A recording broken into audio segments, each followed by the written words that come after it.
This is a work of fiction. It read like a confession someone never intended to share, and it changed the way I looked at fame, prayer, and the quiet machinery behind both. The story of Marilyn Monroe's hidden diary reveals her shocking beliefs about faith and power began for me in a windowless records room behind a Beverly Hills law office where estates went to be unaudited and boxed. I stood over a row of bankers' boxes marked with the names of people who had already become myths. A woman from the firm handed me a paper cup of bad coffee and a list of lots that needed cataloging for a private sale. The list said assorted hats, personal, and next to it, a tidy note in pencil, props. I lifted a cream hat box from under a garment bag that still smelled faintly of cigarette smoke and powder. Inside, between a mink pillbox and a summer straw bonnet, sat a flat rectangle wrapped in tissue. When I peeled it back, the room felt colder. The cover looked like a journal a schoolgirl might have brought to Sunday school, pale blue leather, the edges worn like the hems of a dress. In the lower right corner, embossed in tiny gold, the initials weren't MM but NM. Norma Jean. The latch had a tiny brass key and it already turned. I breathed through the old perfume that rose when it opened. On the first page, in looping hand with a schoolteacher's patience, someone had written, "If a light loves you, it asks nothing. If it asks, it is not light." Below it, faint pencil lines divided the page into dates: November 1958, December 1958, January 1959. Every entry lived in the past. Every entry felt like gravel under silk. It read like the opposite of image making. It read like unvarnished thought. And as I moved through it, I realized I had stumbled into the marrow of the title that would later follow me everywhere. Marilyn Monroe's hidden diary reveals her shocking beliefs about faith and power. The diary began with small things. A waiter's hand setting down a glass of milk. A woman in a church basement handing her a folded napkin because she had cried quietly through most of a lecture on forgiveness. An address in pencil to a theater on 44th Street. The handwriting leaned forward as if hurrying itself before courage changed its mind. I believed applause made me clean, one entry said from December 1958, the ink faint from having been written with a pen that had to be coaxed. But it left dust. I went to a church where they sang until their throats went out. The preacher had on a diamond bigger than the first ice cube I saw. I thought, he worships the mirror. I closed my eyes and asked God to hide all the mirrors and leave one window open. The diary surprised me because it did not circle the places the world expected it to circle. It did not linger on the gossip. It walked toward a different kind of hunger. I do not belong to a church, she had written early on in 1959, and I do not belong to a party. I belong to a question: am I loved if I am not looking at the camera? I asked God in the bath like a child, are you here if no one is? The word God appeared without capitals sometimes and then with a capital as if she still argued with herself about reverence. She wrote about the ritual she invented because the rituals she had seen felt like theater. I lit one candle and I took off my makeup and I tried not to improve myself, she wrote. I told the candle, I am the same girl who stole raisins from the kitchen at the orphanage. I told the flame, make me brave enough to lose. The blue leather creaked when pages turned, and more than once I had to stop because the things she believed about power punched through the decades like fresh air into a basement. Power hates asking, she wrote, and I was trained to ask. Would you like me like this? Would you like me like that? Men who kept offices on the highest floors had their smiles nailed to their faces. They said I had it and then they asked if I would hand it over for safekeeping.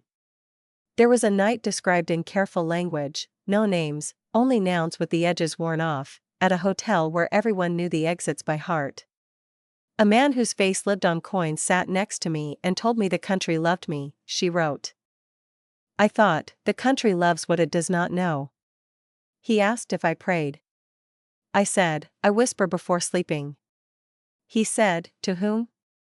I said, to whatever would still love me if my lipstick washed off.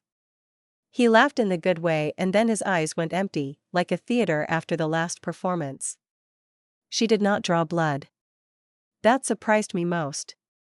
She wrote about people who controlled rooms like weather systems and she refused to hurt them even on paper. The shocking part of the belief, the thing that made the title Marilyn Monroe's hidden diary reveals her shocking beliefs about faith and power more than a headline, lived in a sentence that appeared after a silence. If I am only powerful when I am looked at, then the eyes have the power, not me, she wrote. A woman who belongs to her own breath is dangerous in a better way. She wrote that she practiced disappearing. She described a day in New York when she put on a gray coat, flattened her hair, wore no scent, and walked 5 blocks without a single person stopping her. I thought it would kill me, she wrote. It saved me. I bought a roll from a corner stand and ate it with my fingers. No one watched me chew. I begged God to let me stay that kind of alive. I kept catalog notes I was supposed to keep, dimensions, condition, provenance guesses, and yet my pencil drifted into her sentences as if the paper could keep up with both of us. There were entries from studios described simply as the office. They did not know where to put me if I did not perform girlishness on command, she wrote. They did not know where to put me if I was serious. Acting asked me to believe in a truth until my body told the truth. I made a prayer that my mind could become stronger than my picture. She returned to faith in circles, the way a person returned to a beach where the tide kept erasing what had been written. A pastor told me God was jealous, she wrote. It frightened me because I already knew jealousy. I decided God was not a producer. Producers demanded numbers. I wanted a God who counted breaths. She wrote about the smell of hymnals and the feel of varnished wood and the way light cut a pew into pieces. I believed God sat in the back with the women who came in late and wore the wrong shoes, she wrote. I believed power sat up front and timed the sermon. She did not scold. She observed. I learned to tell the difference between a performance and a blessing, she wrote. A blessing did not stare. There were pages devoted to the small economies of being watched. I could buy mercy, she wrote, with a smile placed in the right place at the right time. A smile is a coin. I hated that. She described a photograph shoot where everyone praised what the camera saw while she felt a kind of nausea because the truth in the room stayed outside the frame. I asked for 5 minutes alone, she wrote. I stood in the bathroom and looked in a mirror and I said out loud, I am not for sale today. I went back and nothing had changed, but something had changed. She told on herself with a kind of humor that kept the pages soft where they might have hardened. I lied about my age and my appetites, she wrote. I told the truth when it cost me work. I tried to tell the truth about what I needed and then I panicked and pretended I needed less. I prayed without folding my hands because that felt like a stage direction. I prayed while standing in line.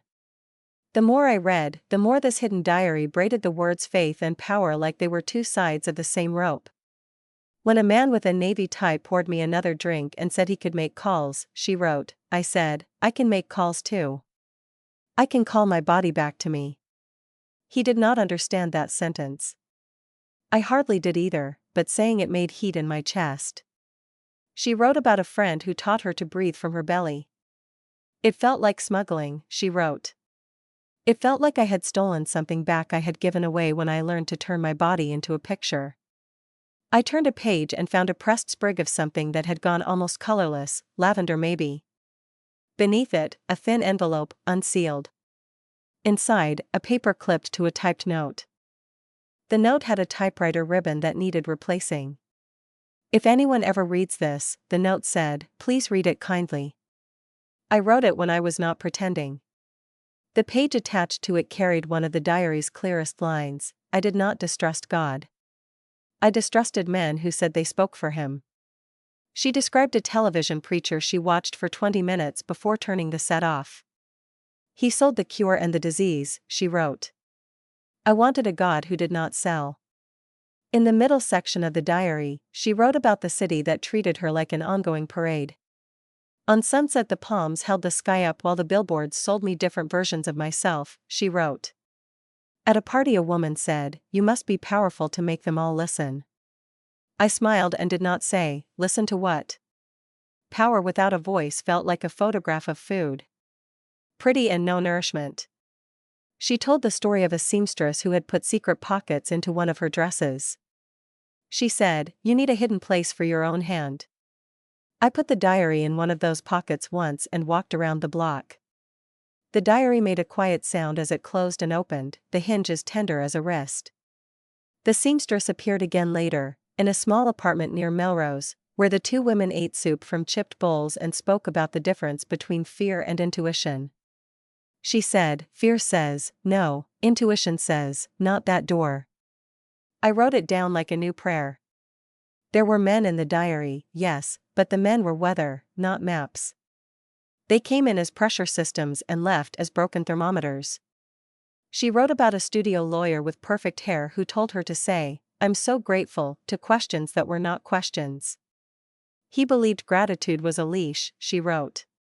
I cut it and apologized anyway. Old habits. She listed her habits like a grocery list: over-apologizing, undereating, forgiving too soon, laughing when afraid. And then, a few pages later, learning to eat, learning to stop apologizing for taking up space, learning to forgive and also to leave. The shock in Marilyn Monroe's hidden diary reveals her shocking beliefs about faith and power did not live in scandal. It lived in a grammar of recovery. A few entries lived in New York in rooms where she trained to be better than the photograph of her had allowed. They said, "Find the true action," she wrote about acting class. I found my true action in saying no and letting it be a complete sentence. She wrote about breath exercises and about a teacher who told her to look for attention in her own spine. It felt like betrayal of the world that trained me to be a firework, she wrote, to instead become a candle that did not perform, only burned. She wrote about walking across bridges alone and about the weather melting her makeup and feeling clean because of it. I refused a lunch with a man who called me kiddo and my hands shook for an hour, she wrote. But then I stopped shaking and ate something good and did not punish myself for eating. I had to keep reminding myself to write down condition notes. Pages 23 to 27 water-stained, legible. I scribbled awkwardly, then read them anyway. The water stains appeared where she wrote about grief, though she did not say grief directly. I could not hold the room together, she wrote after a day where everything seemed to have fallen out of its frame. I took off the dress that did not fit my ribs and sat on the floor and said out loud, "Help me." The room did not answer. My chest did. Something loosened in there like a tired knot. Her beliefs about faith did not sound like doctrine. They sounded like a woman lowering her shoulders because she had allowed herself to be carried when she had no more stamina to carry. Prayer felt like being held, she wrote. Power felt like being displayed. I chose the first and it cost me the second and I let it. The most startling page came near the back of the thickest section. The paper grew thinner there, almost onion skin, as if she had bought a different pad and glued these pages in.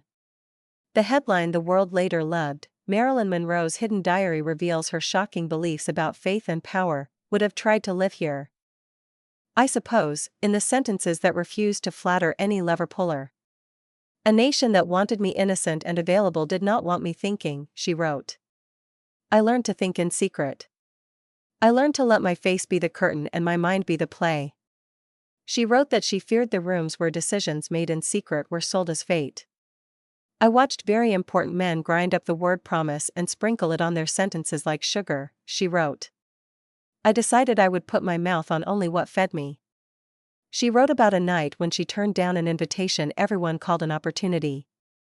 I went home and put on socks and made a sandwich and read a poem out loud, she wrote. It felt like treason in a country where success measured itself in photographs. I had never felt more free. I did not tell anyone at the law office what I had found. I asked for a day to verify annotations, which sounded official enough to earn me the time.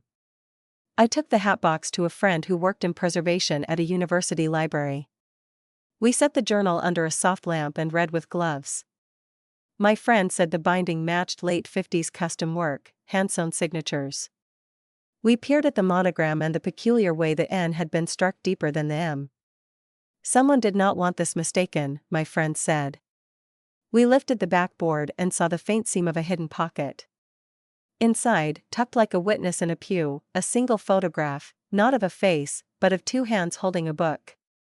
The book was the same blue. The hands looked like hers because I had looked at photographs of her hands, The way the ring finger curled just slightly under, the way the thumb flattened against a spine when she read. There were people I needed to ask about provenance. A seamstress, if she still lived, who had built secret pockets in dresses. An old publicist who had once told me he forgot nothing and then forgot my name 3 times. A pastor from a church on La Brea where she might have gone in and out anonymously. I found not the pastor but his daughter, who remembered a blonde who came in late and left early and cried without making a sound. The daughter remembered a conversation in the alley where the woman said she did not believe in the God on the posters but believed in the God who did not need posters. She said she had been turned into a poster, the daughter told me. She said she missed her own eyes. I drove away with the diary seat belted as if I had placed a child in my passenger seat. I read at red lights, and I missed a green and the car behind me honked and I did not care. There was a page where she recounted an evening with a small circle of men who had access to rooms with maps on the walls. She sat on the floor and tucked her legs under and listened to them speak about outcomes as if they were recipes. When they asked for her thoughts, she did not perform. I said, "You build ladders to the moon and forget the step between the last 2 rungs." They laughed and called me poetic. I was not poetic. I was scared. She wrote that she measured the men not by what they promised but by how they treated the waiter when he spilled wine. The man who lifted his own napkin to help the boy had a better country in him, she wrote. The man who waited for someone else to fix it, did not. She did not pretend to saint herself either. I liked attention when it was soft, she wrote. I liked being approved of.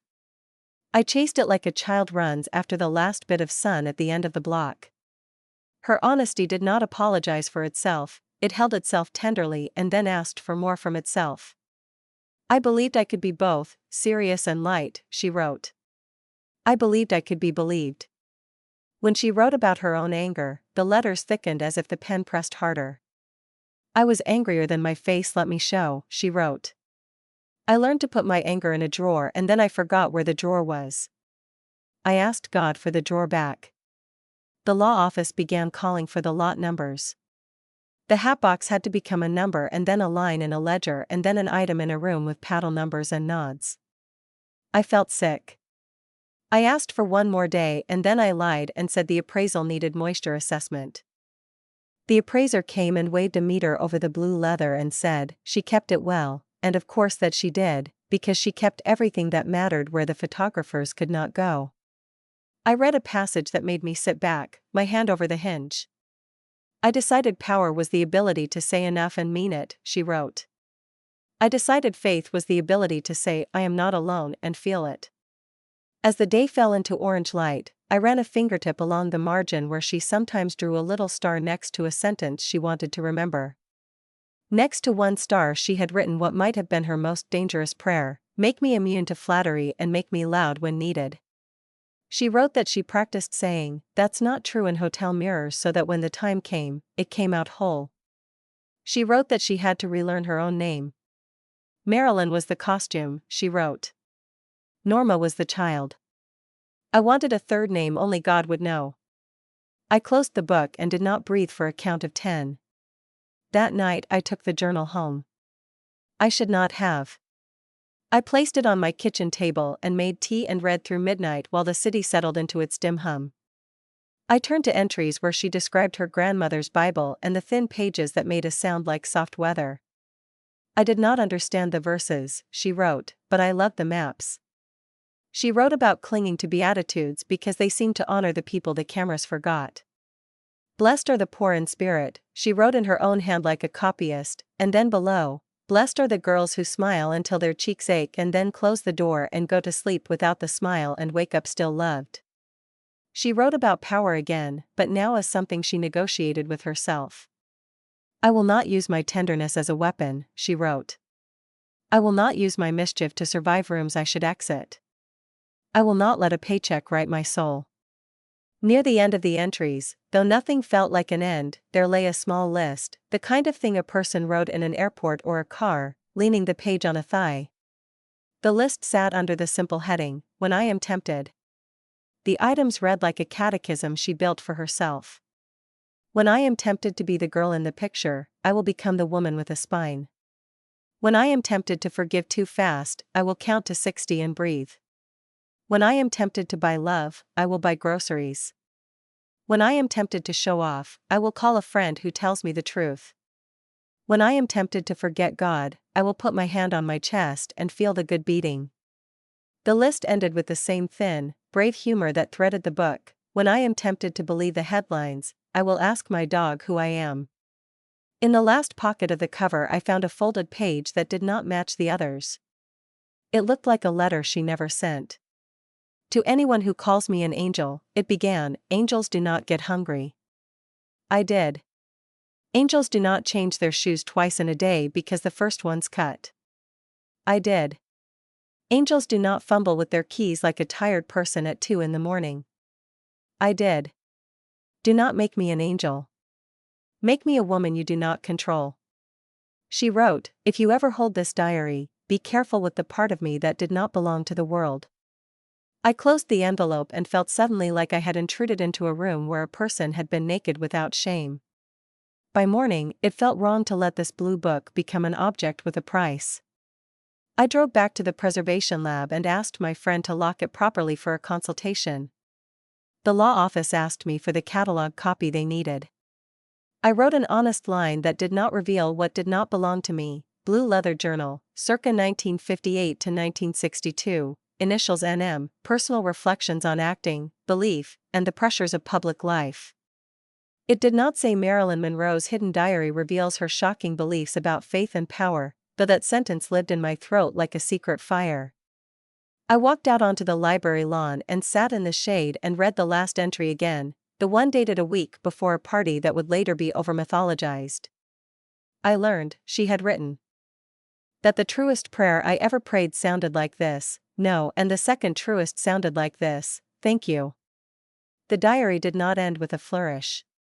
It ended the way real life ended on ordinary days, with a note about a loaf of bread from a bakery she liked, with a reminder to call someone's mother, with a line about a book she promised to finish. The last sentence on the last page said, I will light a candle tonight and ask to feel ordinary. There was a tiny dot of wax at the bottom corner, as if the candle had answered. I closed the cover and felt like I had been taught a vow, to refuse to turn a person into product, to let a woman remain a woman. When I finally stood before the people who wanted to know why the hatbox had delayed, I told them the moisture content had required care and the glue had started to fail. That was true. I left out that something in me had rearranged. I left out that, as I crossed crosswalks and waited for elevators and answered emails, the pages murmured, and the title, Marilyn Monroe's Hidden Diary Reveals Her Shocking Beliefs About Faith and Power, followed me like a bell you heard long after you left the church. I made calls to people who might remember a seamstress and found her niece, who let me hold a thimble her aunt had worn until it had dented into the shape of her finger. The niece said her aunt had loved to hide small things in seams. She said women needed places no one could pat down, the niece told me. In that moment, I understood why the diary had not been labeled, why it had hidden under hats, why the monogram bore the name she had been born with, not the one the world insisted upon. I sat again with the book in the lab, the lights low, and prepared to copy key lines by hand because I did not trust a camera with this. I turned the back cover and felt the corner catch on something, the faintest resistance. A thin, nearly invisible second pocket had lived under the first, sealed with gum that had dry cracked. Inside, under a strip of onion skin tape, a final envelope waited with a short sentence written in pencil, for the day I am tired of being looked at. I slid it loose, heart pacing as if I had been running. I lifted the flap, and a single sheet slide whispered out onto the table. A single sheet slide whispered out onto the table and stopped against my thumb. The paper carried the faint smell of soap and powder, the kind of clean that belonged to a bathroom shelf, not a studio. In pencil, with the same steady, schoolgirl patience, she had titled it, When They Ask Me What I Believe. The lines were not for an audience, they were for a future self who would be too tired to explain. I believe, she had written, that power without kindness rots like fruit. I believe that the truest faith I found did not require a stage or a collection plate. It required a boundary. I believed men could bless or bruise a room by how they entered it, and so could I. I believed that a no said softly could be a prayer answered. Then below, in darker pencil, as if the thought needed carving, I believed I did not have to be holy to be held. There was more. Halfway down the sheet she had drawn a small square, a box like a window, and inside it a note to herself: practice, look out and not only in. Beneath that, 3 small memories stacked like photographs in a wallet. 1. The child who gave me her lollipop because she said I looked sad. 2. The old woman who told me my dress reminded her of a tulip and then asked if I had eaten.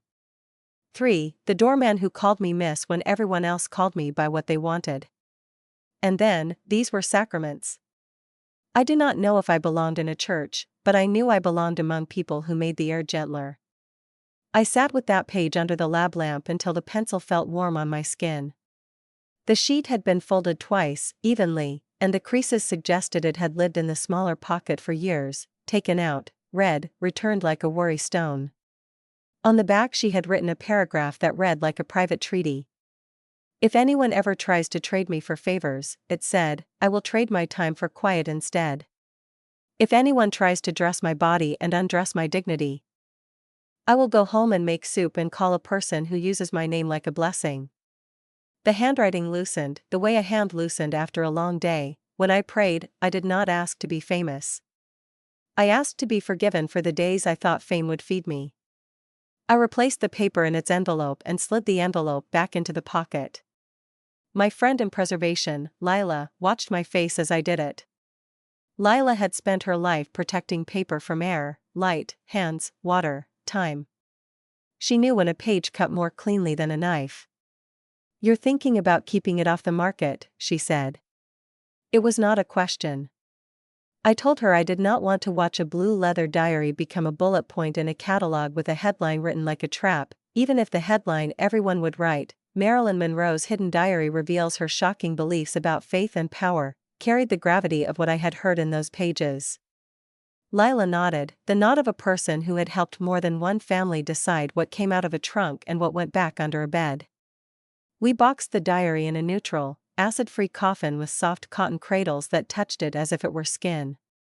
Lila typed a temporary accession note that sounded like a lullaby and a lie at once: consultation hold for provenance assessment, restricted handling.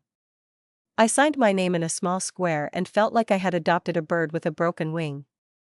The law office called twice that afternoon. I stepped into the hallway and let their numbers light my screen and go out. When I called back I said the 4 words that bought time in my trade: conservation review in progress. The partner murmured about buyers and windows and press interest and then said, we trust your judgment, the way people said it when they meant, we trust our eventual proceeds. At home I could not stop reading my notes. The diary had braided belief and refusal, breath and boundary, into something I had not had a word for. Shock did not live in scandal. It lived in the discovery that she had built a small religion that fit in her palm. She did not make herself a prophet, she made herself a person. She wrote, I believed God and I had a quiet understanding, I would not perform for him, and he would not perform for me. She wrote, if power was a room with no doors, I would become a window. I lay awake knowing there were editors in offices who would grind those sentences into sugar and sprinkle them on the headline Marilyn Monroe's hidden diary reveals her shocking beliefs about faith and power until it stuck to every mouth in the country. The next day I drove to an address I had written in the margin of my notebook weeks earlier when this was not yet a story, only a task, a seamstress's niece in an apartment over a nail salon on Fairfax. She opened the door with pins stuck in her sweater and a magnifier on a chain. On her kitchen table lay a thimble dented so deeply it looked like it had grown bones. My aunt loved pockets, she said without prompting, as if the diary had already announced itself. She told me, a good pocket lets a woman carry her secrets without asking permission. She made secret pockets for a blonde actress who sent thank you notes on heavy paper. The niece could not remember the full name, only that it wasn't the one on the billboards. She said the actress signed with a name like a bell but monogrammed like a whisper. I showed her a photograph of the monogram, just the corner. She touched the N with her fingertip floating above the screen, not quite daring touch.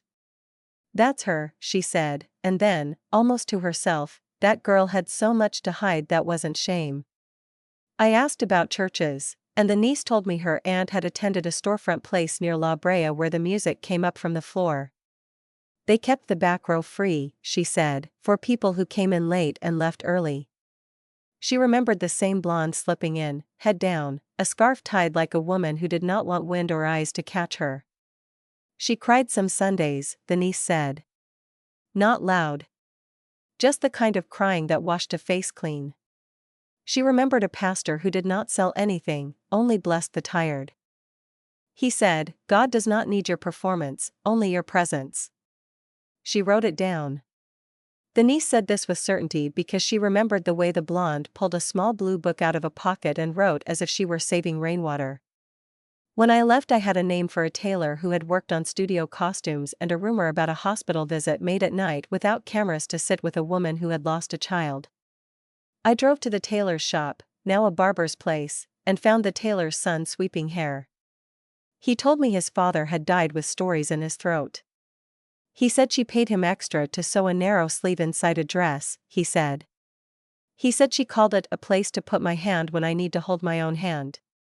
I thought of the diary in that hidden place, of a woman in a room full of cameras sliding her fingers over a soft spine in a private blessing. Back at the lab, I asked Lila to help me examine the binding boards again. The glue line along the rear hinge had an odd wrinkle. Lila warmed a microspatula over a pad and lifted a thread no thicker than a hair. Another seam gave, smaller than the first two pockets. It was barely a slit, a breath in the board. I slid a feather under and drew out a strip of paper no wider than a ribbon, brittle and pale. On it, typed in a font that belonged to a home typewriter, a single sentence, "No one owns a woman's thinking." It had been trimmed close, as if someone had cut it from a longer page. On the back, in pencil, a note to herself, "Say this out loud when you are scared." I imagined her in a hotel mirror, the kind of mirror that saw 1,000 faces and never remembered a single one, speaking that sentence until it belonged to the muscles of her mouth. I knew then what the diary wanted me to do, which sounded absurd because paper did not want, but the feeling remained, protect the sentences from being turned into souvenirs. I requested a temporary injunction through the firm's court liaison, citing privacy and estate constraints and the need to verify chain of custody. The law partner sighed but signed the filing. My phone lit with a number I recognized from a national magazine that specialized in sanctifying and devouring, often in the same issue. The editor offered a serialization deal and an ethical frame. He used the word sensitive 3 times and the word exclusive 5. He promised to preserve the spirit of the pages, and then he said the phrase I had been dreading like a draft of cold air under a door. Marilyn Monroe's hidden diary reveals her shocking beliefs about faith and power. This is the kind of headline that writes itself. I told him nothing was writing itself here. I told him something had been written by hand. The days turned into a loop of reading and making phone calls and saying phrases about humidity and tape adhesive that had more moral heat in them than they had any right to. I read the sections where she described the actor's studio and the instructions that guided her out of performance and into something tender. The coach said, "Find the honest action," she had written. I found that sometimes the honest action was leaving. I believed leaving could be a prayer, too. She wrote about visiting a synagogue once with a friend and feeling something settle when the people swayed and said words older than any magazine. I did not know the language but I knew the rock of it, she wrote. She wrote about walking into a Catholic church and lighting a candle and loving that no one asked her name to let her pray. I did not belong and I belonged, she wrote. Faith did not check my credentials. Her beliefs about power kept returning to small, measurable acts: who fetched a chair, who made space, who learned to listen to the person with no title. I stopped trusting the loudest voice first, she wrote, and started trusting the one who noticed when my hands shook. She recorded the moment a young assistant with ink on his fingers adjusted the thermostat in a room because she had folded her arms against the cold. He did not announce the kindness, she wrote. He planted it and left it to grow. She described that as power too, the power to ease, not control. If I ever ran anything important, she wrote, I would give the quiet people the best chairs. One afternoon, I received a message from a former studio publicist who had survived long enough to regret it. He asked to meet at a diner with cracked red booths and pie under glass. He pinched sugar into coffee as if he were salting a sidewalk. She read, he said without greeting. They liked to pretend she didn't, because reading didn't photograph well. He told me she carried poetry in her bag and sometimes left lines in makeup rooms the way people left tips. She taught me a word once, he said, counting the sugar grains on his napkin. Autonomy. I had to look it up after. She said, I am trying to build that inside. He shook his head, either in disbelief at himself or devotion to a memory. You want to know what shocked me, he said. Not who she knew. What she refused. She refused to give up the small part she called my own breath. That could freeze a room when people were used to yes. I walked out into a common Los Angeles afternoon, the sun a soft coin, the pavement giving heat back like a memory, and felt an ache I could not name. The diary had changed the way I understood the word confession. It did not confess sins as much as needs. I need quiet, she wrote. I need food. I need to not be surrounded only by men with plans. I need a God who does not trade favor for display. Shock pulsed in the ordinariness of it. In a country that turned her into a symbol, the most radical sentence she wrote might have been, I need to go home now. The law office pressed, politely at first and then with the kind of courtesy that sounded like hardware. A museum called to ask if I would consider an exhibition of star women's private writings. They promised a carefully lit room, glass that blocked 99% of ultraviolet, climate control, a catalog with a cover printed tastefully in serif type reading Marilyn Monroe's hidden diary reveals her shocking beliefs about faith and power, the title wrapped like a ribbon around something they would keep safe on a pedestal. I imagined people hovering, phones raised, reading 2 sentences and moving on. I imagined the way noise ate meaning. I asked them if they had a bench. They said yes. I told them a bench mattered more to this book than a label. They did not understand, but they said they would find a better bench. At night I returned to that last folded page again, the one that read like a field guide for days when a life buckled. When I am tempted to make myself small, she had written, I will make soup and feed the first person who asks. When I am tempted to call the wrong person, she had written, I will call the right one and tell the truth. When I am tempted to forget that I am a person and not a poster, I will pet the dog until I remember. The dog appeared in 3 different entries, unnamed, a steady presence. In the margins she drew a small paw once, as if making herself laugh in a hotel where the jokes ran out early.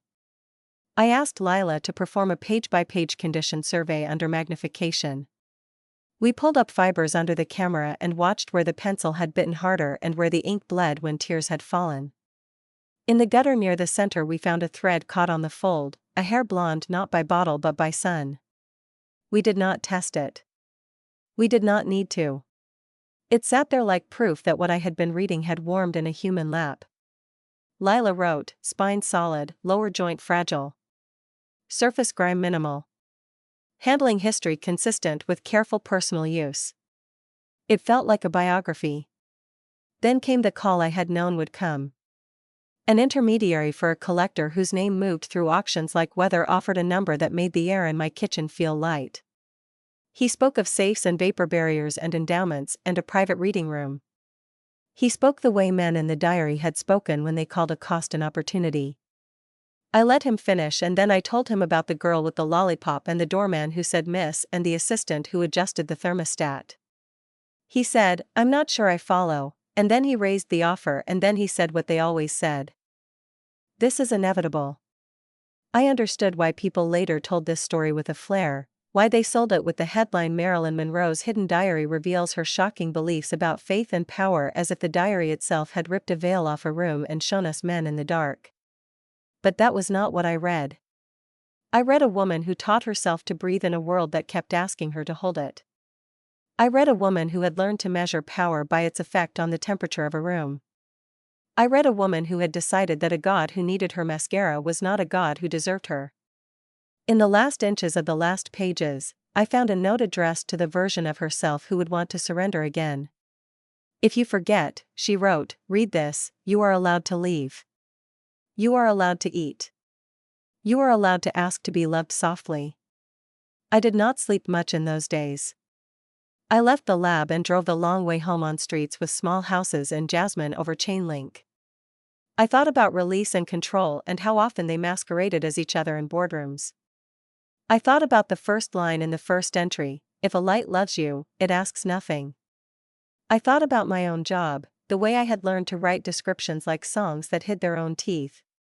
I thought about the bench in the museum and the way, on that bench, someone could sit and read slowly, maybe with a hand on the glass, and feel less alone. I thought about the women who would come, late, leave early, and cry a little without a sound because the words had made air gentler for them. I thought about how the diary had already begun to change me, and how, if I failed it, I would become exactly what it warned me against, someone who sold the cure and the disease. So I wrote a letter to the estate attorney with the only argument that had any chance of holding. I said the diary carried legal risk if sold as a commodity, the privacy implications were not resolved, the provenance had kinks, the moral rights of the author mattered, the chain of custody needed a court's clarity. I wrote, too, that a curated, limited reading under academic protocols would honor both the legal and the human. I used words that did not read like prayer but felt like it. Lila countersigned with the weight of her work. The partner sent back a line I could have predicted, we will consider a loan for exhibit. On the morning we said we would begin redacting names in the few places they appeared, I opened to a page where she had drawn, in small, careful strokes, a ladder. Next to it, she wrote, do not climb what you do not believe in. Under that, be kind to yourself on the first rung. The simplicity shot through me sharper than any reveal. She had been building an ethic in pencil. She had been building a life inside a costume without letting the costume win. She had been making a bench of her own in every room with no place to rest. That afternoon, a pastor's daughter, now older than her mother had ever been, met me at the lab and asked to see the page her father might have inspired, or might not have, but liked to believe he had. Lila lowered the book under the lamp and turned to the entry about the back row and the women who came in late and wore the wrong shoes. The daughter read and pressed her finger on the glass near the word blessing. She whispered, not for us but for the person on the other side of 5 decades, we kept the back row for you. She put her hand flat on the table when she was finished, the way a person stabilized themselves after a long ride. We did not speak for a while. I collected my notes, my injunctions, my courage. I prepared to argue with people who would not understand how a diary could be public and also not for sale. I gathered the small human weight of witnesses, the seamstress's niece, the barber with the tailor's memory, the publicist with his belated dictionary, the pastor's daughter with her quiet row. In my bag, folded around the edges of legal paper and glued to my ribs with dread and conviction, a sentence from a pencil on a blue page kept beating like a quiet metronome, no one owns a woman's thinking. And somewhere inside the box, the candle wax dot on the last page hardened a little more with each passing day. As if recording time, as if telling me that a story like this did not end, it only deepened, like breath, like the kind of faith that did not sell itself to the highest bidder, like the kind of power that did not always sit on the dais but sometimes took the bench, sat in the back, and held the room together by refusing to perform. The hearing took place in a room too cold for truth. Fluorescence flattened everyone into the same shade of alert. The judge wore a face for whether he had seen too often, estates, artifacts, the arguments that danced in between. The law partner spoke in coins and contracts. I spoke in paper and breath. I said the words that mattered inside the words that counted: privacy, dignity, provenance, moral rights, injury. I did not read from Marilyn Monroe's hidden diary reveals her shocking beliefs about faith and power, but I carried its sentences in my tone. Lila described the binding with the care of someone testifying about a friend's body. The judge asked what public interest meant in a case like this. I said the public interest grew when a thing remained itself. I said a sale turned a human document into a trophy. The judge looked at me over his glasses and then at the partner, and then he granted a narrow window, a temporary hold, a structured conservation period, an encouragement to pursue an agreement that did not turn a blue book into a headline pinned to velvet. Outside, sunlight made the courthouse steps look like a stage. I did not descend like a victor. I descended like a person who had borrowed a little time from a clock that rarely lent. The partner caught up to me and said a sentence that sounded like it belonged to a different man than the one who had rehearsed numbers inside. My daughter read one paragraph you sent. She stopped buying makeup for a week. She said she felt like a person. He cleared his throat, embarrassed by his own confession. Find me a way to do the right thing without getting sued, he said, and then he walked away like a man who did not know yet how to be that kind of father in public. We built a plan that did not look like a plan to anyone who craved spectacle. Lila drafted protocols that read like ceremony. One reader at a time. Cotton gloves when necessary and bare clean hands when necessary, because graphite needed skin to speak. No phones. A bench with a back, placed at an angle that let a person see the page without seeing their reflection in the glass. A bowl of wrapped hard candy at the desk by the door, a small nod to a child's lollipop that had once saved a day for a stranger. A sign by the register where people signed their names if they wished, be gentle here. The sign did not advertise Marilyn Monroe's hidden diary reveals her shocking beliefs about faith and power, though the room contained that gravity the way a church contained song even when no one sang. We invited no press at first. We invited women who worked night shifts and day shifts and no shifts, a retired teacher, a nurse whose hand shook when she told us she had not read a book since her husband died, an actress who had played a woman like a joke and wanted to apologize to someone, a man who taught sewing to veterans and came because the word pocket meant something spiritual to him. People read. They did not read quickly. When they finished, some touched the bench, as if thanking a piece of wood. Some cried the quiet way, the way the pastor's daughter had described. Some laughed at a line where she teased herself about eating too few sandwiches. A woman in a winter coat in summer said she made a religion out of leaving at the right time, and then she stood and walked out like a person obeying a bell. Every night, after the last reader left and the lights dimmed, I copied sentences by hand into my notebook, not the celebrity lines that would later tug eyes, but the small vows. I will not apologize for using my full voice. I will forgive slowly. I will buy groceries instead of favors. I read the entry that began, if a light loves you, it asks nothing, and I watched Lila tilt the lamp until the indentations around the words became mountains under slant light. The pencil had pressed hardest where she wrote the word nothing, as if insisting on emptiness as a form of mercy. It required no magic to see what she had erased on another page, under a candle smudge, the ghost of a sentence returned under oblique light. I did not accept miracles that asked me to disappear. She had erased it once, perhaps afraid of her own audacity, and yet the page had remembered. Paper remembered what the world tried to make a woman forget. Between reading hours, I followed threads that the diary left like crumbs. The orphanage where she stole raisins did not keep perfect records, but a woman in an archive pulled a box down from a shelf and produced a kitchen ledger with a note in the margin about a girl who asked for extra bread and then gave it to another girl. The seamstress's niece called to say she had found a dress pattern with pocket measurements scribbled in a hand that did not match her aunt's, a looping script that wrote numbers like letters with curves. The tailor's son phoned to say he had remembered something else. His father said she once sewed a tiny envelope into a hem and danced while he worked, to keep from crying. She said dancing made her lungs brave, he told me. I wrote it down, hearing a rhyme with her line about breath and autonomy. One morning a man in a suit arrived early and waited under the jacaranda tree until Lila unlocked the lab. He introduced himself as counsel for a foundation with a boardroom reputation and soft money. He spoke gently, like a person coaxing a cat out from under a bed. He promised an endowment, a quiet room, a catalog that did not need to shout, a reading program for girls who had been turned into posters and wanted their names back. He did not say the full headline, Marilyn Monroe's hidden diary reveals her shocking beliefs about faith and power, but it hovered between us, a rope that could pull one way or the other. He said, we could do this right, and I believed he believed that. I also believed what the diary had taught me, that the right thing had less to do with money and more to do with whether a body could breathe in the room you built for it. The pastor's daughter came back with a shoebox of program leaflets from the storefront church. On the back of one leaflet a note in pencil had bled through, "God is not a producer," and a tiny star next to it. The daughter said a woman had handed her that leaflet in the alley one night, saying, "I liked this sentence." The daughter had kept it for decades without knowing why. We knew now. We put it under glass next to an empty space that explained why the diary remained closed while we tried to make its life safe.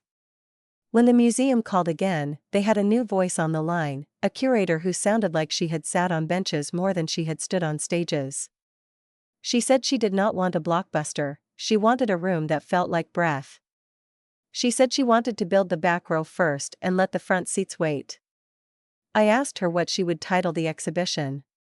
She said, "I would not title it like a sales pitch. I would title it like a note to self." And then she said, very quietly, "But if the estate insisted on something like Marilyn Monroe's hidden diary reveals her shocking beliefs about faith and power, I would place that phrase on the outside of the building to pay the rent and keep something truer on the inside." I laughed, for the first time in days, a laugh that felt like a pressure valve loosening. We were getting somewhere a person could sit. We built a pilot exhibit in a university room with windows we could darken and open, depending on the hour. We made a rule about silence that did not feel punitive. We printed a small brochure that held no pictures of her face, only sentences from the last pages that could teach a person to leave, eat, and be loved softly.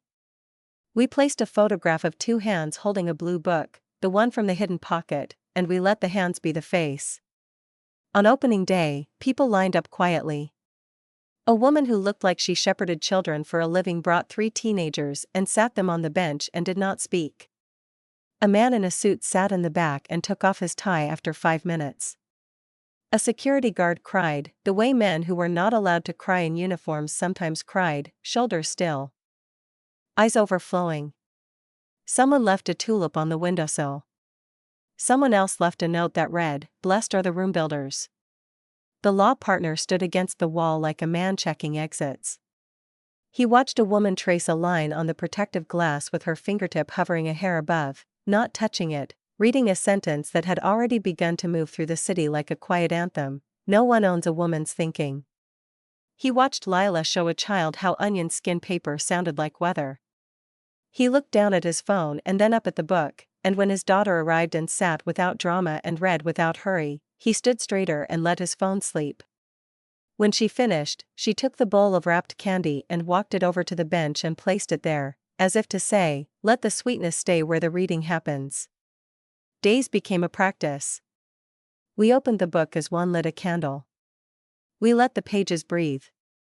We closed it when a person needed to see it closed, to know it was cared for and not consumed. In the afternoons, after the last appointment, I drove to streets no one wrote about and watched women hurry with bags and keys, hair pulled back, faces unadorned, the kind of powerful the diary meant, the kind that fetched chairs and adjusted thermostats and said enough and meant it. I thought of the line that described a nation that wanted her thinking private and her face public, and I watched faces that carried their thinking like lanterns inside. I stopped at a market near a laundromat and bought bread from a woman who said, "Good choice," in a way that made the day bless me. The press arrived eventually, as press did, with lenses and schedules and a hunger that had fed and starved the same mouth for a century. We wrote a press release that read like a prayer disguised as a paragraph, "This room exists for reading, not taking." We allowed 3 photographs, the hands with the blue book, the bench with the empty space beside it, and the bowl of candy with its wrappers bright and stubborn. We did not release pages. We released the practice. One outlet refused our terms and wrote its own story, complete with the headline "Marilyn Monroe's hidden diary reveals her shocking beliefs about faith and power," and a body that rehearsed old myths. Another sent a reporter who asked permission to sit. He sat. He read. He turned in a piece that quoted no names and studied no rumors. He wrote about the way graphite caught in paper like pollen. He wrote about a woman's handwriting becoming a country. At night I found myself changing in ways no audience could applaud. I ate when I was hungry.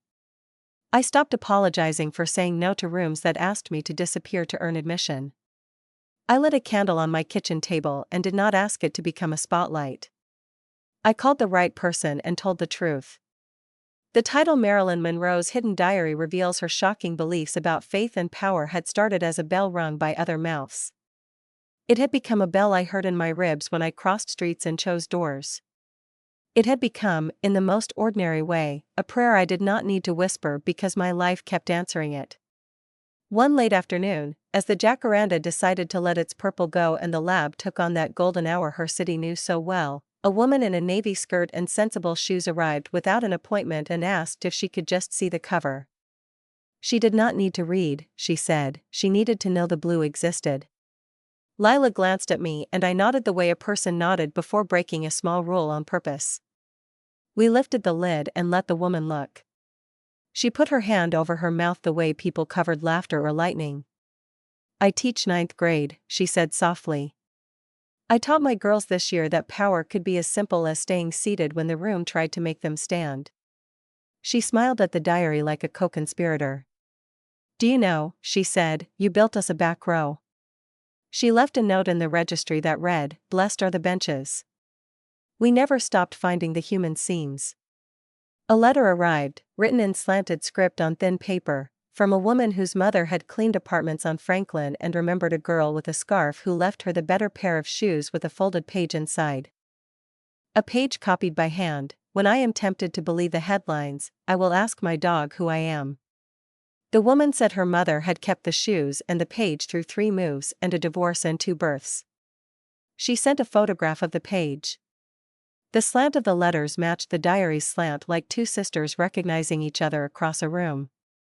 I went back to the hatbox because the hatbox had wrapped this whole thing like a joke that turned out to be a door. Its lining had a stitch that puckered slightly, not like wear but like repair.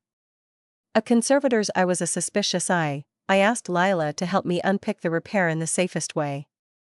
Inside, not a ribbon, not a jewel, not a scandal, 2 receipts and a note. One receipt came from a corner bakery, bread, butter, a slice of cake. The other came from a hardware store, matches, twine, a small box of hooks. The note said, "Keep your sweetness. Hang your boundaries." I sat back and laughed, the kind that did not cut anyone. The hatbox had not concealed an artifact of gossip. It had hidden a grocery list and instructions for a life. It had hidden the tools for hanging a line and the food to keep yourself kind while doing it. By then, the estate had begun to understand that money could arrive without selling out what made this worth money. The partner drafted a long-term loan to the university and the museum in rotation. The foundation funded the bench and, in a rare moment of institutional grace, did not insist on naming it after a donor. We called it the bench.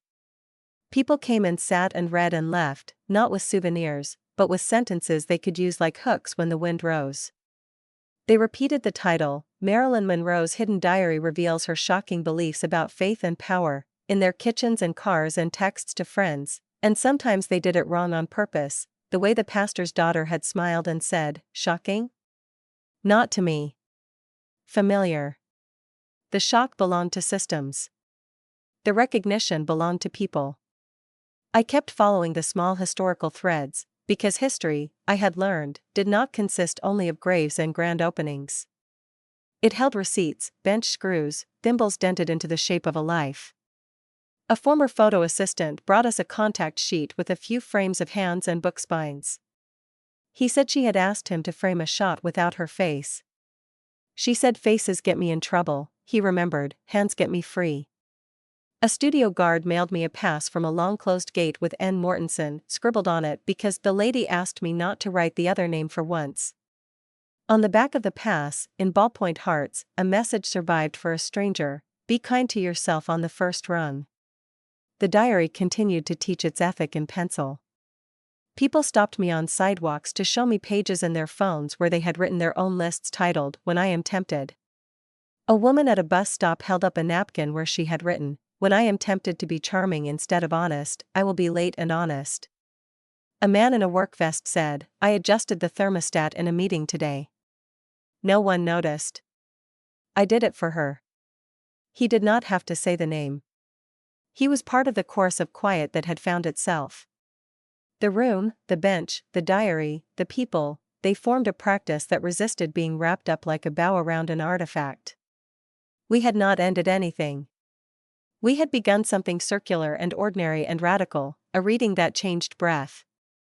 The title remained our bell. Marilyn Monroe's hidden diary reveals her shocking beliefs about faith and power, sounded by other mouths in other rooms, sometimes too loudly, sometimes just right, but always pointing back to a blue book that held a woman's thinking the way a pocket held a hand, hidden in plain sight, strong enough to steady a person through a day they had been expected to perform their way through. The practice deepened until it felt like a promise kept.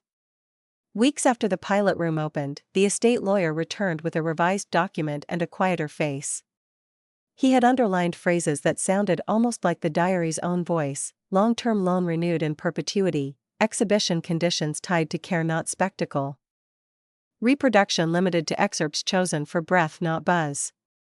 He had added a clause that made my throat tighten: the bench must always be present, and there must always be an unobstructed back row. He said he had argued for it in a conference room that had never considered a bench holy. He slipped his pen into his pocket and looked toward the glass. "Call it whatever you need to call it," he said. "Even Marilyn Monroe's hidden diary reveals her shocking beliefs about faith and power, if that pays the utilities. But keep the room itself from shouting." For once, the headline felt like a door we decided how wide to open. On the first day of the formal exhibit, the museum turned the lights down to a human level and let the air settle around the blue book like water around a stone. Nobody clapped. People just sat. A docent with a voice made for lullabies explained that graphite preferred clean, dry skin, and that sometimes bare hands were more respectful than gloves, that care wore many shapes. A girl in a denim jacket mouthed lines to herself as she read, one of them the sentence that had traveled like a lantern across the city: "No one owns a woman's thinking." A man in a construction vest took off his hat before approaching the case, not because anyone told him to, but because reverence had a way of teaching itself without signs. A gentle controversy rolled through the press like weather moving over a valley. One magazine put Marilyn Monroe's hidden diary reveals her shocking beliefs about faith and power on its cover in type so large it cast a shadow. Inside, a thoughtful columnist wrote about a bench. A late-night host made a joke about secrets in hatboxes and then, in an awkward turn, admitted he had cried in the reading room. An opinion piece declared we had sanctified a starlet, and a letter to the editor from a seamstress in Pomona replied, "We built a safe pocket." The museum's visitor ledger thickened with names and notes, little vows copied in strangers' hands. "When I am tempted to be agreeable instead of true," someone wrote, "I will go home. When I am tempted to forgive so fast I disappear," wrote another, "I will forgive slowly and stay." The ledger became an echo of the blue book: public, unpriced, stubbornly ordinary. Lila and I kept working the way people worked in rooms where the object on the table made everyone careful with their verbs. We inspected hinges, swapped out mounts, adjusted the angle of the lamp so that readers did not see themselves in the glass. On a Tuesday that smelled faintly of dust and citrus cleaner, a white-haired man arrived with a paper sack and a shy posture. He introduced himself as a retired projectionist. He had run reels in rooms where her face had filled the dark like an eclipse. "I watched crowds watch her," he said, folding and unfolding the top of the bag. "I never watched her alone." He asked if he could sit on the bench without reading. He sat and breathed and then left a sandwich on the staff table with a note, "For whoever forgot to eat." I ate half and Lila ate half, and we laughed, and something in the room felt seen. The fragments kept stitching themselves into a garment that fit. The orphanage ledger's margin note acquired context when a nurse from a long-closed clinic wrote to say her mother remembered a night call from a famous young woman who asked if she could sit with a patient who had no one. The clinic had declined. Liability. The nurse's mother had gone to the alley and found the young woman waiting there anyway, sitting on the curb with a paper bag. "She handed me a loaf of bread," the mother had said, "and asked me to take it to the patient's sister." We added nothing of this to a label. We told the story in the staff room and then we ate the bread we would have otherwise skipped. For months the blue book existed not as a reveal but as a rhythm. People came, read, and left changed in ways only they would ever measure. A teenager with glitter on their eyelids whispered, "I thought I needed to be loud to be real," and then, after a while, I can be quiet and be real. A grandmother with a cane pressed the soft spot on the bench where countless hands had rested and said, I remember the first time she smiled at me from a screen. I didn't know she could write like I wrote in my head. A security guard adjusted the thermostat before anyone asked. I'm learning, he said to no one in particular. The headline, Marilyn Monroe's hidden diary reveals her shocking beliefs about faith and power, floated outside the room on posters and digital marquees, paying the rent. Inside, the sentences did their work like yeast, they raised people. Not everything went gentle. An investor sent a lawyer with a stack of papers thick as regret, insisting on access and reproduction in exchange for a donation that could have gilded the entire wing. He said the quiet part loudly, headlines moved donors. The board met in a room that smelled like polished wood and shared guilt. I brought a copy of the clause about benches and back rows and read it out loud, not because it had legal teeth, but because it had a spine. Lila described graphite again, the way it sank into fibers like a thought sinking into a person. The board voted to say no, and for a week people hedged the word with explanations. Then the word stood by itself, a complete sentence, the truest prayer in the diary. On an evening that leaned toward rain, the pastor's daughter returned with a brittle photograph of the storefront church taken long after it had closed, windows boarded, hand-painted sign faded to a ghost. On the back she had written, back row still here. We put the photograph inside the hat box, under the receipts for bread and hooks. It felt right that the box carried a grocery store's sweetness and a hardware store's firmness. Keep your sweetness. Hang your boundaries. We repeated it when we negotiated shipping, we repeated it when someone asked for a selfie in front of the case, and we gently asked them to put the phone away. The last thing we found arrived the way the first had, quiet, wrapped as if it were only a hat. A small parcel came from a storage unit auction in Reseda, the kind of place where lives went to be sorted by strangers. Inside lay a dress pattern traced in pencil for a slim sheath with a note in the seam allowance, inner sleeve for hand. Taped near the hem, a thin scrap of onion skin carried a sentence typed with a machine that misstruck its O's, blessed are the women who find the hidden pocket. Underneath, in pencil on the back, a line that made me sit down hard, leave something for the next girl. We placed the pattern in a flat file and we placed the sentence in the work we did every day. We left something, a seat, a candy, a kindness, a rule that remembered breath. When the museum's first run ended, the blue book returned to the university lab the way a person went home after a long day, tired, intact, with a scent of other people's hands. We closed the cover, loosened the cotton cradles, and let the spine rest. Lila logged the condition in language that had become a liturgy. Text block sound, reader impact high, meaning retained. We wrote to the estate and the foundation and the museum, and we wrote to the woman in the denim jacket and the man in the vest and the teacher with ninth graders to tell them the room would open again in the fall. No RSVP required. Back row open. On the night before the book moved to climate control for a month of rest, I stayed late. The lab lights hummed the way city lights hummed at a distance. I set the diary on the table and turned to the last page we allowed ourselves to turn. The dot of wax looked whiter under the lamp, as if it had taken on the room's patience. I read the sentences I had memorized without meaning to, the ones where she made a catechism for herself, where she chose soup over flattery and benches over platforms, where she refused to let a paycheck write her soul. I thought again about the title that had chased this whole life into a room. Marilyn Monroe's hidden diary reveals her shocking beliefs about faith and power, and I understood, in my bones, that the shock never belonged to her. The shock belonged to anyone who believed power could only be loud and faith could only be performed. I pulled my notebook toward me and, for the first time since the hatbox opened, wrote something I had been avoiding because it felt like borrowing.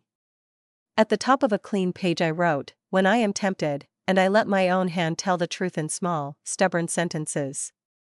When I am tempted to market a person, I wrote, I will build a bench. When I am tempted to use a headline to hide a heart, I wrote, I will turn down the volume and read again.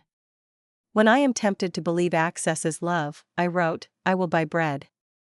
Then, because I could not help it, I copied her last line below mine as a closing that did not sell anything, a closing that simply held, I will light a candle tonight and ask to feel ordinary. I did not bring a candle into the lab. I went home, and in my kitchen, I lit one. The room did not applaud. It warmed. In the months that followed, the blue book lived what felt like a second life, visible without being consumed, surrounded by a practice that guarded its ordinariness the way a hand guarded a tender wrist. The museum's exterior banners still used the title Marilyn Monroe's hidden diary reveals her shocking beliefs about faith and power to beckon people in, but inside the bench kept its quiet stubborn place, the thermostat learned a human language, and the back row stayed open. The estate formalized the loan into a gift that did not feel like a surrender, it felt like fidelity. The document included an appendix written by the partner's daughter, now a law student, who had sat on the bench one unremarkable morning and decided to keep her face when the profession asked for a mask. She wrote, "Condition of gift, the book's care must continue to protect what made it necessary, room to breathe, refusal to perform, allowance for small vows." We sealed the hatbox with new linen tape and a catalog number that did not shout. We wrote a final label that explained nothing sensational and everything essential, Blue Leather Journal, circa 1958 to 1962. Initials NM contents, reflections on acting, conscience, hunger, boundaries, and breath. Handling, slow. In the registry I added a line that belonged only to our private records, the kind of note invisible to the public but binding to a conscience, leave something for the next girl. On the morning the second run opened, the pastor's daughter arrived early and sat in the back row before any visitors filed in. She did not read. She closed her eyes and held the room together the way some women always had, with presence instead of demand. A man in a suit adjusted the thermostat. A docent set a bowl of wrapped candies just so. Lila angled the lamp until the page glowed and not the glass. The doors opened, and people came, and people read, and people left. The title Marilyn Monroe's hidden diary reveals her shocking beliefs about faith and power continued to do its noisy work out there in the world. In here, the shock softened into recognition, and the recognition hardened into practice, and the practice became a way of treating not only a book but a life. I walked out at lunch and bought a loaf of bread and a small coil of twine from the hardware store next door, because old instructions held. I took both back to the lab. I tore the bread in half and placed it in the staff room with a note, "Eat," and I cut the twine into lengths and tied tags on a stack of pencils for visitors who wanted to write their own when I am tempted on a card and take it home in a pocket. The simplest acts felt like the truest inheritance. No one owned this thinking. That was the belief, and also the power. That evening, when the city dimmed itself to glow, I stood in the doorway and watched a young woman in a thrift store blazer sit, red, and straighten her shoulders an almost invisible amount. She pressed her palm to the bench, smiled like a person who had recognized a word in a foreign alphabet, and left without fanfare. I turned off the lamp and closed the book, the hinge sighing its small, contented breath. Marilyn Monroe's hidden diary reveals her shocking beliefs about faith and power had drawn an audience with a promise of revelation. It had given them something sturdier than shock. It had given them a way to live an ordinary day without surrendering themselves. I locked the door and walked into the night with the easy relief of someone who had finished a hard thing without breaking it. I did not feel triumphant. I felt aligned. On my kitchen table, the candle burned low. I let it go out on its own. In the warm dark, the simplest of her sentences laid itself across the day like a blanket, "No thank you." In a city that had taught me to measure everything by applause, I counted by breath. And in that counting, I understood the last, quiet truth the blue book kept patiently teaching, that faith asked for presence, not performance, and that power, when it was clean, felt like a bench held steady for the next person who needed to sit and gather herself before she went back out to choose her doors.